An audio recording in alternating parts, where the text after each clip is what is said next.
this is not the polished pitch deck version of running a business, but kind of like the behind the scenes, late nights, doubtful mornings, and those strange moments when your dream starts to look more like survival than strategy, right? And if the first part was about setting the stage, meaning the previous episode, this shorter part is about staying in the arena. You've jumped in, you've made the early mistakes, hopefully some of the ones I told you should make, and now you're building. Now the question is, how do you keep going when logic says quit? When growth slows and when everything that used to excite you now kind of feels like weight? Now more than ever, we see the call to dive deeper, because starting a business in 2025 isn't just about the tech or the tools or the tactics or stats. It's about how you hold on to promise, how you deal with truth, and how you embrace the magic in places no spreadsheet can explain. Ready? Let's build. Welcome to yet another episode of Not Yet Mature, the podcast series talking about life and business, the mix between the two, and hopefully allowing the entrepreneur and founder to find some insights of what the path looks like, or rather should look like ahead. XCAP has a vision that the ethical business that is formed around servitude and relational transactions should be given the advantage to exit the finite space and enter the infinite games. This, collectively, is our mission and our goal. Without further delay, let's dive into today's chat. Here with me, your host, founder of Exemplo Capital, Dion Richter. Like and subscribe. You know, the usual.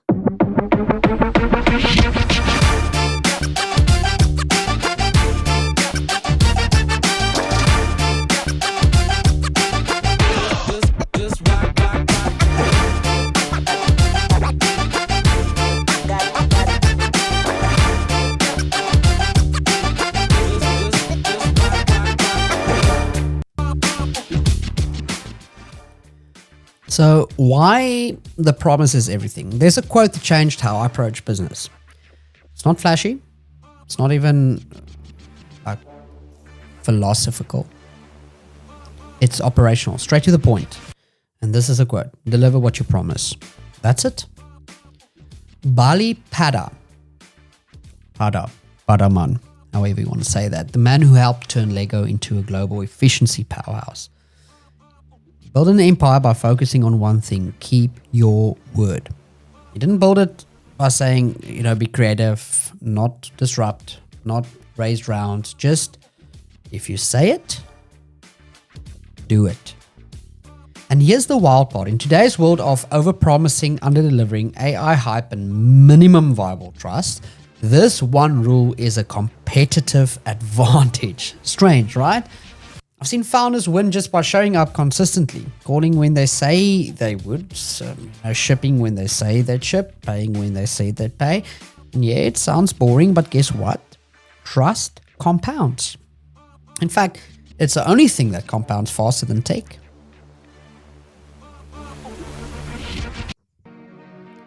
You build a reputation over time, then one day it saves you. A supplier stays loyal when margins get tight. A client refers 3 more without, asking for a case study, and a team member gives you 18 more months, even when your roadmap looks like, spaghetti. And why? Because you became rare. Not for what you sell, but because you deliver. That's the first brick in building something that lasts in 2025. Not the pitch, not the idea, the promise that was kept. Second kind of like segment is the danger of bad data and the business of truth. Now, let's pivot a bit, right? So into something I don't hear enough founders talk about: data. Not big data or market trends. I mean your lens. The lens through which you see the world, your customers and your team. In a world of dashboards and graphs and churn rates and all these fancy word retention curves and KPAs and KPIs, we've become kind of like weirdly blind. Hans Rosling wrote Factfulness. He spent his life helping people see the actual state of the world, not the media version, not the fear-based headlines, but what's really happening. And this applies deeply to startups because sometimes the biggest threat to your business, listen to this, pause the music there, the biggest threat to your business is your own assumption. You think customers don't care about price, but they do. You assume your competitor is killing it, but they're kind of like one invoice away from collapse. And you think your team is aligned, but they're burning out quietly.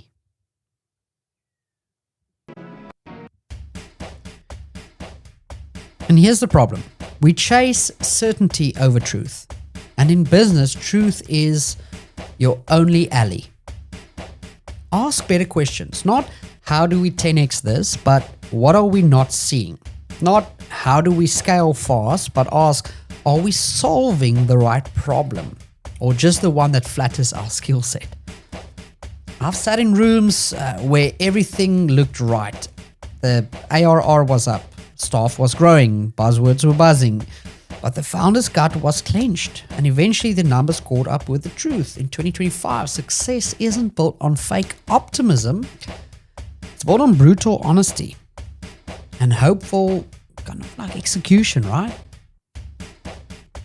The third segment today is why alchemy matters more than strategy. Oh, this is such an amazing, interesting funnel that I'm busy experiencing, and one of the biggest influences on the strategy that I talked about in the previous episode, the whole workshop that we're coming up, solutional listening, was so much influence from this guy's work. I'm obsessed, and you've definitely seen some of his work, but Rory Sutherland. So next, of course, we need to talk about the magic, because no matter how logical you are, no matter how tight your GTM strategy looks, the businesses that stick always leave a little space for the irrational.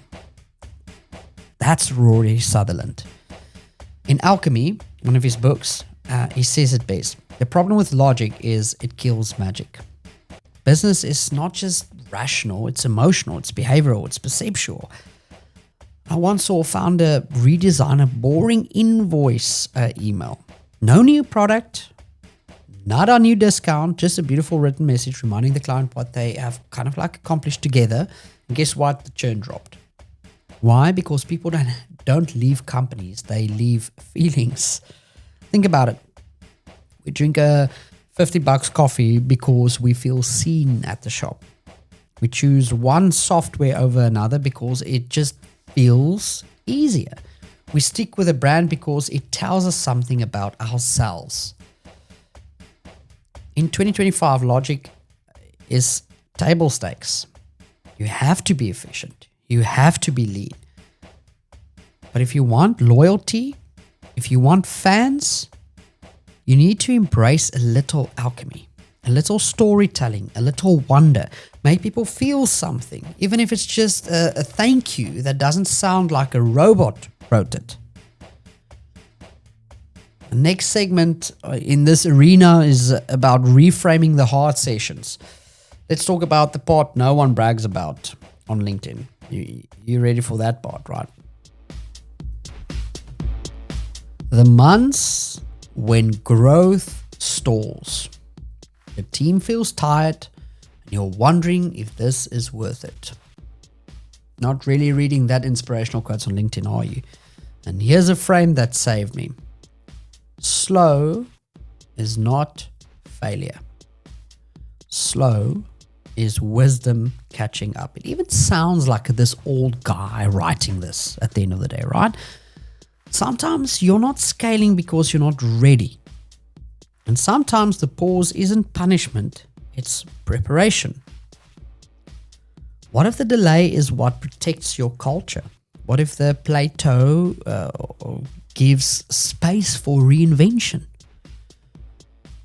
What if the hard season teaches the exact humility you'll need for what's next? Look, I get it. I'm all for speed. But maturity is knowing when to walk when everyone else is sprinting. Because here's the truth. Fast businesses die just as fast, but deep businesses, they survive the winters. Let's have a look at the next segment in this arena, and that's founders as builders of meaning, not just products. The more founders I meet, the more I believe this. We don't just want to build a business, we want to build something that means something. In our series around biblical entrepreneurship and finances, we talked about this beauty of you being created to create by the creator who created you to create, right? That's a mouthful. So beautiful. Actually, listen to it. I know it sounds like a tongue twister, but it's true. Listen to it again. You are created to create by the creator who created you to create. Its purpose and it's intended to be worship, not worshipped. Meaning takes longer. It costs more, emotionally more, but it gives back in ways money can't measure. When a customer emails you 2 years later saying your app helped them start their side hustle, that's meaning. The other day, in this week, I missed a call from a client on our way to a family meeting or family gathering, and in the car I said to my family, please just quickly be quiet. I just want to call this client back because I also know that we just delivered a product to them, and I don't want, if it's a bad note, I'd rather take it now. I don't want him to have the whole entire night and let this stir up, right? That's just how I feel about anything that could be problematic. So I thought, let me just give him a call. And I gave him a call, and it was such a privilege as a husband and a father in the car that a client, not knowing that they're listening into this, is actually saying, thank you for everything that I've done. He didn't need to. Their bills are paid. He could have only given me bad news and I would have taken it greatly because it was the concept product that was delivered. But the way he thanked me made me feel so proud, and that's that meaning. It's the same when a team member cries in your one-on-one because this is the first workplace they felt safe in. That's meaning. When your kid says they want to be like you, I'm longing for that. I don't think they always just say that, but not because you're rich, but because you showed up. I guess that's meaning, right? And in 2025, that's the edge. Because anyone can sell a thing, but not everyone can build a story that sticks. Which leads me to my next segment, the new KPIs. Keep promises intact. Let's redefine growth for a moment. Not your ARR, not your valuation, not even users. Let's track something deeper. Did we keep our promises? Did we protect our team's peace?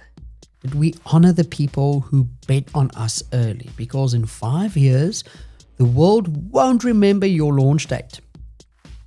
But someone will remember that you refunded them without making them feel like a burden. Someone will remember that you paid your suppliers early when times were tough. Someone will remember that you didn't take shortcuts even when it was tempting. And that's legacy. That's the stuff that scales beyond the numbers.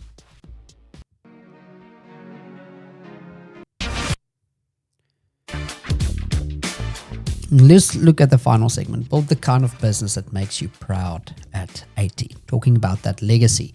So if you're building something this year, whether it's a side hustle, a full startup, or a wild idea on a napkin, ask yourself this. Will this business make me proud at 80? Will it serve God's purpose stronger tomorrow than how it did yesterday? Am I building for His legacy or my gain? Will it make me proud in the end? Not just proud because it worked, but proud because I worked through the hard stuff the right way, following the right blueprint. You will make mistakes. We all do. But don't outsource your integrity. Don't let the noise steal your voice. And don't forget delivering what you promise, embracing the facts and the magic, and treating people like humans. That's not a soft strategy. That is actually the only one that lasts. You don't have to be a genius. You don't need a trust fund. But you do need guts. You do need humility and a deep commitment to build well. So, with that, I say build bravely, and I'll see you in the arena. This is Not Yet Mature, and you are listening to Dion Richter.